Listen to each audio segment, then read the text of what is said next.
Igbo rienu, Igbo ṅụọnụ, Igbo zụọnụ, Igbo mụọnụ, Igbo ndị ọma na-ege m ntị. Ekele m unu, kelesi unu ike. Abịala m ka m si abịa. Biko, mụnwa bụ nwanne m nwoke Maazị Uchenna Itegalụ nke Prosium Television na redio apụtara n'ọgbọ ka m si apụta wee wetara unu ihe dị mma nke ga-abụ mụ na gị na-awụ gee ntị ọma mma, n'ihi na uche bụ akpa onye ọbụla anya nke ya na-agagharị. Onwe nke m kwuru na-adịghị mma ịtụzie m onu ma ịgbazie m onu, n'ihi na ọ bụrụ ọsọsọ ozu nwụrụ anwụ ka a na-ahazi onu, a na-ahazikwa mmadụ dị ndụ onu. Ka m si na-ekwu, biko o nwere ihe chọrọ ikwu maka taa. Anyị chọrọ itinye ọnụ maka taa bie mba anyị na-akpọ udo. Ndị Igbo si na udo na ịhụnanya na ọganihu bụ ofu ihe, maka obodo ọbụla nwere udo na-aga n'ihu, obodo ọbụla nwere ịhụnanya na-aga n'ihu. Mpakala obodo ọbụla na-eme ihe ọma udo nọ n'ime na-aga n'ihu. Wee na-ayọ gụọ akwụkwọ Igbo na-ege m ntị, gụọ nwaanyị Igbo na-ege m ntị, ebe ọ bụla nọ n'ụwa bụrụ onye isi na-afụ maka udo, bụrụ ezi udo, na-eyi udo ka esi eyi akwa, makụrụ udo, n'ihi na ihe ọbụla anyị na-eme taata ọ bụrụ udo adịghị ya ọma nganata n'ihu.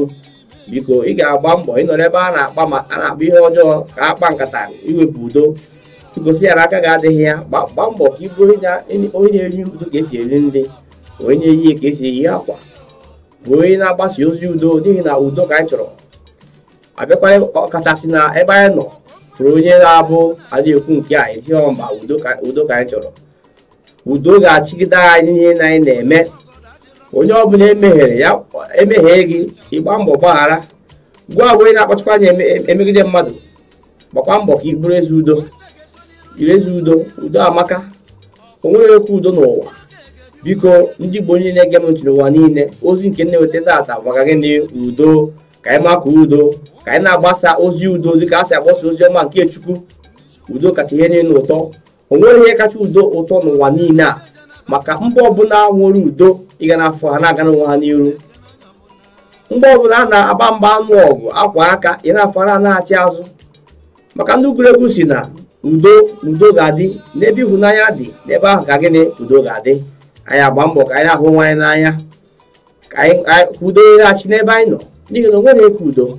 Obere ozi a ka m nwetara n'oge ọdụ ugbu a. Biko ka anyị gbaa mbọ mara na udo bụ ihe kacha ihe niile mma n'ụwa niile. Biko makọọ n'udo ka a si amakọ mmadụ. Ihe n'udo ka esi eyi akwa, ihe nye ka esi eri nri, n'ihi na udo kachasị ihe niile mma. Bụrụ ezi udo, bụrụ onye ekwu maka udo, bụrụ onye na-agbasasị ozi udo, n'ihi na udo kacha mma. Ekele m ekelesi unu ike. Marakwa na aha m ka bụ Maazị Uchenna Itegalụ nke Prosium Television na redio. Biko ị chọrọ ịnweta anyị n'igwe ntị, ị ga-enweta anyị na 081 22 80 7671, ọ bụ nwetakwa anyị na 0809 46 46206. Ị chọrọ ịnweta anyị n'ikuku nke bụ webụsaịtị na ndị bekee, ị ga-enweta anyị na www.prosiumrtv. Prosium bụ PROCYON. Ị chọrọ ịnweta anyị ka esi ekwu, ị ga na-afịa ọ na-abịara onwe ihe onyonyo ebe ị nwetara ya afịa kpọgha n'anya ebe ọbụla anyị na-abịa. Marakwa na udo kacha ihe niile mma. Bụrụ onye na-agbasa udo, bụrụ ezi udo. Ekele m unu kelesi n'ike. Aka m bụkwa Maazị Uchenna Itegalụ. Ka ọ dị ụbọchị ọzọ anyị fụrụ. Ndewo.